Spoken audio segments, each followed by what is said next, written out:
बापाचंही मुलीवर प्रेम असतं, मुलीचंही बापावर अद्भुत प्रेम असतं. एका कुटुंबामध्ये एक मुलगी होती. ऐका छोटंसं उदाहरण. एक कुटुंब आहे छोटंसं, आणि त्याच्यामध्ये एक मुलगी आहे. बापाची खूप काळजी घेते, खूप काळजी घेते. वाईट लोकांच्या संगतीमुळं तिच्या बापाला दारू प्यायचं व्यसन लागतं. संगतीमुळं ज्या लोकांच्या संगतीत राहिलं मग ती लोक आग्रह करतात, घ्या ना थोडी, काय तर डोक्याचं टेन्शन जातं, मोकळं होतं डोकं, असं त्याला जीवनातून मोकळं करतात. दारूचं व्यसन लागलं बापाला, आणि अधून मधून बाप दारू घ्यायला लागला.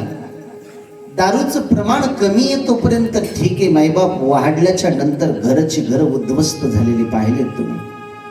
संसार उद्ध्वस्त झाला. धन पैसा संपत्ती तर जाते, पण स्वतःची इज्जत जाते. रस्त्यावर पडावं लागतं, लोळावं लागतं मातीमध्ये, गटारामध्ये. बापाची वेळ बिघडली घरी यायची. घरी आला की आरडाओरडा, भांडण तंटा, वाद विवाद वाढला.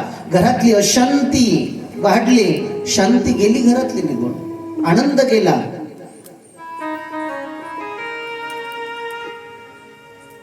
एक दिवशी बाप घरी लवकर येत नाही म्हणून पोरगी आईला म्हणते, आई अगं बाबा नाही ग आले घरी, कधी येते ग बाबा, भूक लागली ना मला.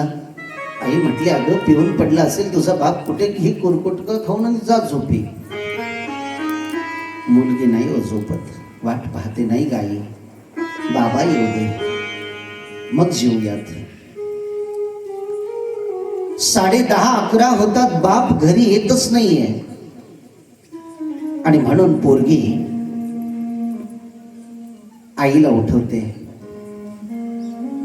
एक कंदील हातात घेते, काठी हातात घेते, गावाच्या गल्लीत बापाला शोधते. बाबा बाबा बाबा. संपूर्ण गाव धुंडाळून झालं, पण बाप कुठे सापडला नाहीये. मंदिरापर्यंत पोरगी आली. मंदिराच्या ओट्यावर गावातली 2-4 भजनेकरी काका भजन करून बसली होती. तिनं विचारलं, काका माझ्या बाबाला पाहिलं का हो कुठे तुम्ही? काका बाबा घरी नाही हो आले. पोरी, वाळूजला तुझा बाप खूप दारू पिऊन पडलेला होता. एक मोटरसायकल वालाही त्याला गावाकडे येताना घेत नव्हता. पोरीचे डोळे डबडबून अश्रूने भरून गेले आणि तिनं बजरंग बलीला हात जोडले. हे बजरंग बली, हे हनुमानजी, आजपर्यंत मी तुम्हाला काहीच मागितलं नाही हो.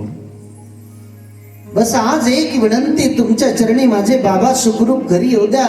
रस्ता खूप मोठा आहे. रस्त्यात एखाद्या ट्रकचा, एखाद्या ट्रॅक्टरचा जर धक्का लागला तर होत्याचं नव्हतं होईल. मागच्या महिन्यात शेजारचे काका गेले तर त्यांचं घर असं उद्ध्वस्त झालं. ज्या घरातला करता माणूस निघून जातो ना, त्या घराकडे लोकांची कुदृष्टी पडत असते.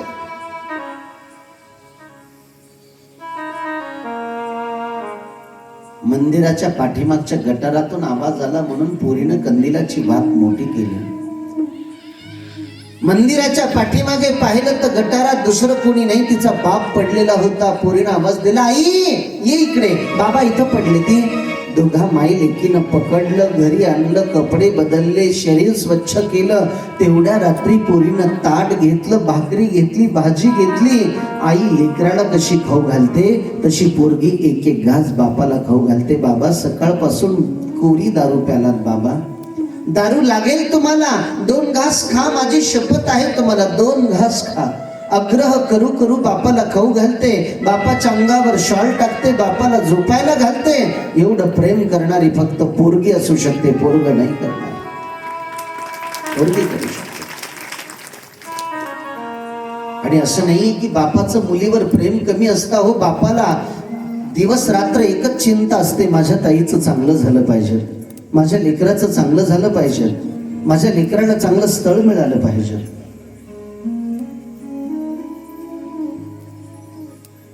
योगायोगानं एक पैसे जमा करून ठेवतो आणि नातेवाईक एक संबंध आणतात. विवाह गाठ बांधल्या जाते. मंडप घातल्या जातात, सगळी तयारी होते. बाप आपल्या मुलाला म्हणतो, दादा ताईच्या लग्नात कमी पडू देऊ नको, काही एखादं एकर विकावं लागलं तरी चालेल, पण कमी नको पडू देऊ. जय्यत लग्नाची तयारी सुरू होते.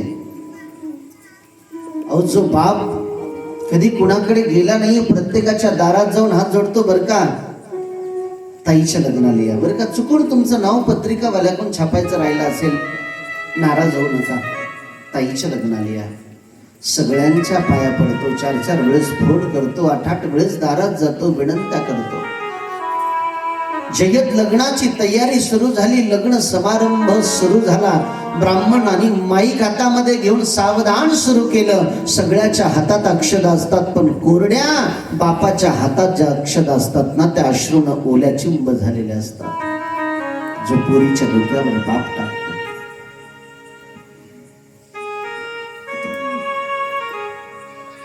आणि लग्न झाल्याच्या नंतर जेव्हा मुलगी सासरी निघते,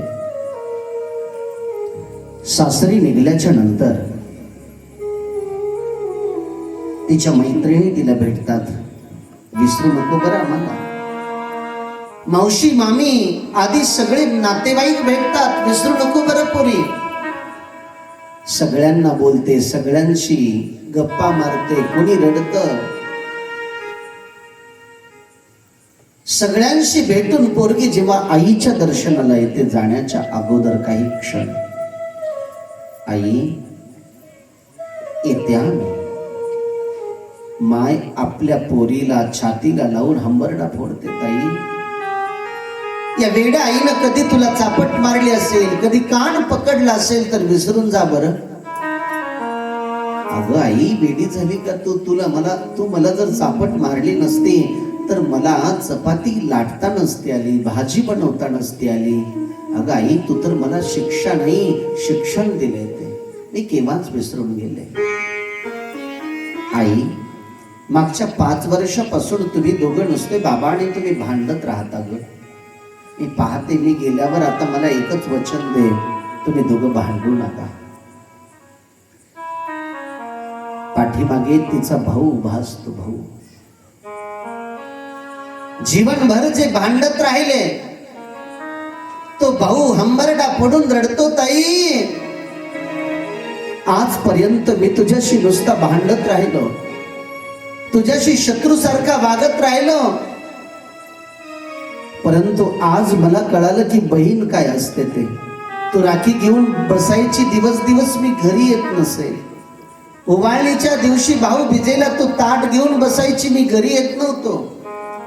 ताई, या वेड्या भावाला विसरणार तर नाही ना ग.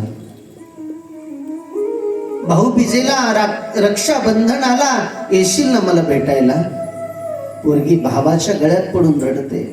दादा, अरे तू तर माझा संरक्षण मंत्री आहे. आई बाप किती दिवस जगणार आहेत, जीवनाचा साथी तर तू आहे जीवनभर. दादा, मी तुला कधीच नाही रे विसरणार दादा, कधीच नाही विसरणार. एक बहीण भावाला बोलते. आणि शेवटी जेव्हा ती मुलगी बापाच्या गळ्यात पडून रडते, बाप हंबरडा फोडतो, दगडालाही पानं फुटतो. हो, मुलीला वाट लावताना कसाही बाप असू द्या, रडल्याशिवाय राहत नाही मुलीच्या लग्नात. बाप रडायला लागतो. पोरी, कधी तुला कपडे घालून नवीन दिले नसतील घालण्यासाठी, त्या बापाला माफ कर. कधी शाळेची फीस दिली नसल, माफ कर. कधी चप्पल दिली नसल तुला नवीन, पोरगी रडत रडत सांगते, बाबा तुम्ही फाटका सदरा घातला, मला शाळेचा गणवेश नवीन घेऊन दिला. बाबा तुम्ही पायात कधी चप्पल घातली नाहीये, मला नवीन घेऊन दिली. बाबा तब्येतीची काळजी घ्या. मुलीकडे बापाला बोलायला शब्द नसतात. सासरी निघते. क्वचितच मुलीला सासर चांगलं मिळतं. सासरची लोक